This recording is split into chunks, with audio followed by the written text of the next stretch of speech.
is causing heavy snowfall along the Japan Sea coast and parts of western Japan. Trade between Japan and China last year fell for the first time since 1990 due to the sluggish Japanese economy and the slowdown in Chinese economic growth. And Russian President Boris Yeltsin showed up at his Kremlin office for the first time this year on Tuesday. Now the main news in detail. A very strong wind pressure pattern is causing heavy snowfall along the Japan Sea coast and parts of western Japan. The meteorological agency said that as of 5 o'clock local time, more than 1 meter of snow had fallen in Hosoiri-Shimura village in Toyama Prefecture along the Japan Sea coast. 1.65 meters of snow fell in Shirakawa village in Gifu Prefecture, central Japan. About 30 centimeters of snow was also recorded in Niigata and Toyama cities. The agency also reported the snow in the Shikoku region in western Japan and the Kyushu region in southern Japan. The agency reports strong winds in most parts of the country and predicting further snowfall along the Japan Sea coast. Trade between Japan and China last year fell for the first time since 1990 due to the sluggish Japanese economy and the slowdown in Chinese economic growth. The Japan External Trade Organization, or JETRO, said that Japan's exports to China totaled $20.09 billion in 1998. JETRO said this was a fall of 7.5% from the previous year. JETRO said that Japan's imports from China totaled $36.89 billion, a decrease of 12.3%. JETRO said that the total amount of trade was almost $57 billion, which was a decrease of 10.7%. JETRO said Japanese exports to China of automobiles, televisions, and steel materials fell because of China's economic slowdown. Japanese imports of clothing, fishery products, and office materials were also lower because of Japan's economic slump. JETRO is predicting further reductions in bilateral trade. Russian President Boris Yeltsin showed up at his Kremlin office for the first time this year on Tuesday.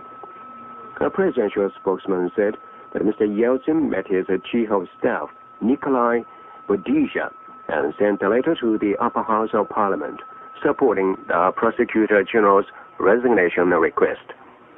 Mr. Yeltsin had been receiving treatment for a stomach ulcer in a hospital since the middle of January. He moved to a sanatorium on the outskirts of Moscow a big weekend.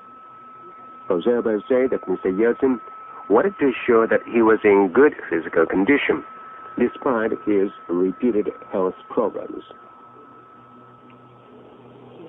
Senior officials of Japan's Maritime Self-Defense Force and the South Korean Navy have decided to hold regular consultations to strengthen defense relations.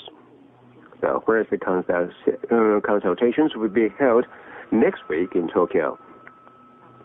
The decision follows last month's agreement between the chief of Japan's defense agency, Jose Norita, and the South Korean Minister of National Defense, Chung Yong-taek, to strengthen talks between uniformed defense officials.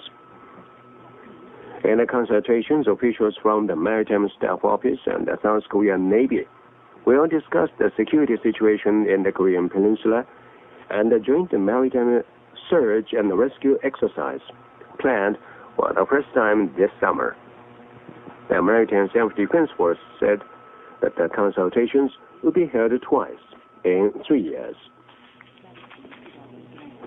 Japan's Chief Cabinet Secretary Hiromu Nonaka met with a senior South Korean official on Tuesday to discuss North Korea's missile development and its suspected underground nuclear facility.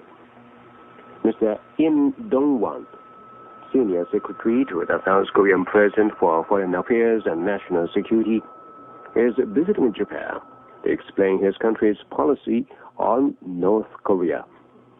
Mr. Im told Mr. Nonaka that President Kim Dae-jung intends to promote what is called a sunshine policy, aimed at rapprochement with the North through personnel exchanges.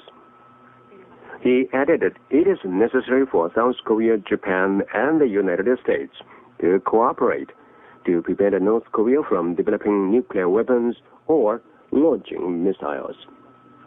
Mr. Nonaka expressed support for South Korea's sunshine policy and agreed on the need for cooperation among the three countries.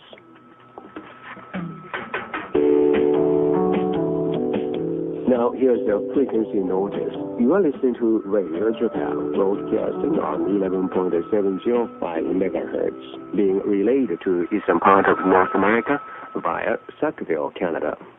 This transmission is also relayed to Europe via Skelton, England, on 6.155 and 6.180 megahertz, and to Central Africa via Ascension Island in the Atlantic on 9.6605 megahertz. And listeners in Asia can also hear this transmission until 15 hours UTC on 11.815 and 13.650 megahertz. Now, other news. U.S. warplanes attacked Iraqi military facilities in the northern and southern no-fly zones on Tuesday. Pentagon officials said that the U.S. warplanes, including F-15 fighters, were chased by Iraqi radar on 5 occasions in the northern no-fly zone. The planes had been carrying out monitoring activities. The officials said that the U.S. warplanes attacked 5 Iraqi military facilities in the northern no-fly zone. The officials said that a similar incident occurred in the southern no-fly zone, adding that the U.S. warplanes were not harmed. An Iraqi newspaper reported on Monday that President Saddam Hussein has offered a reward of $14,000 for any Iraqi who shoots down a U.S. plane. 28 people were killed when a cargo plane crashed in a residential area near the capital of Angola on Tuesday. Angolan state radio said that the Antonov 12 aircraft on a flight to northeastern Lucapa crashed soon after takeoff from an airport in the capital Luanda early on Tuesday morning. The radio said that the crash site is in a crowded residential area and at least 20 residents and 8 crew died in the crash. The plane was privately chartered, and the cause of the accident is not yet known. Civil aviation officials said that the plane was returning to the airport soon after takeoff when the crew detected an engine problem. A civil war in Angola has intensified since the end of last year, and planes with UN officials on board are believed to have been shut down in central Angola. The Defense Agency will review its decision to procure a new training airplane from Fuji Heavy Industries in the next fiscal year. Last year, the agency chose Fuji Heavy Industries plane to replace the T-3 model being used by the Air Self-Defense Force. But the agency withdrew its budget request after the company's chairman was arrested for alleged bribery over an order for a seaplane. The chief of the defense agency, Jose Nolota, told the Lower House Budget Committee that the agency would consider other choices before making its next budget request.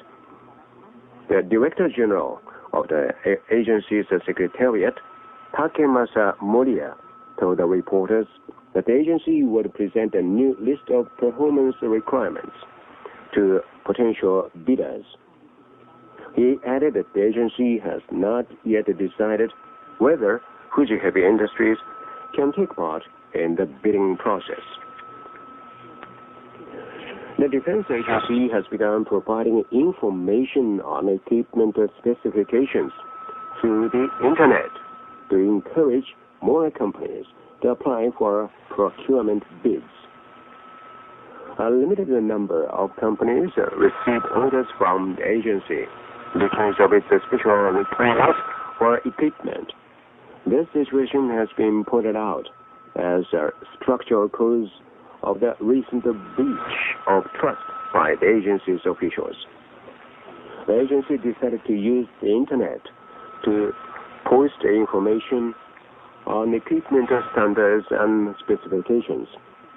An initial list of 1,000 specifications will be disclosed to begin with. The list will also be available in English by the end of March. The agency plans to disclose the remaining 10,000 specifications and more than 1,000 standards in the near future. The agency said it hopes that the online information will encourage more companies to apply for procurement bids. The Liberal Democratic Party says bills to implement the Japan-U.S. Defense Cooperation Guidelines may be revised to include a statement saying Japan's activities will remain within the framework of the bilateral security treaty. The LDP made a statement saying it intends to consider such a revision at the meeting on Tuesday with Liberal and Komi Party lawmakers in charge of policy affairs. The LDP apparently has in mind requests by some parties, including the Democratic Party and the Komi Party. These parties are saying that the guidelines related to bills should be revised to state that Japan's activities will be kept within the framework of the security treaty. These parties say this is necessary so that Japan's activities and emergency situations in areas surrounding Japan, as stated in the guidelines, will not expand without a principle. Foreign Minister Masahiko Komura has indicated that Japan is prepared to resume official talks on normalizing ties with North Korea if that country shows a constructive attitude toward better relations. Mr. Komura was speaking to the Lower House Budget Committee on Tuesday. He said Japan and North Korea currently have few channels through which they can discuss bilateral issues. He said that two countries should increase such channels in order to better understand each other. Chief Cabinet Secretary Hiromu Nonaka said Prime Minister Keizo Obuchi has called on North Korea to deal constructively with bilateral problems, but he said North Korea has yet to respond in any positive way. Mr. Komura also referred to recent talks between the United States and North Korea over suspected nuclear development in North Korea. Well, finally, let's take a look at the top stories at this hour.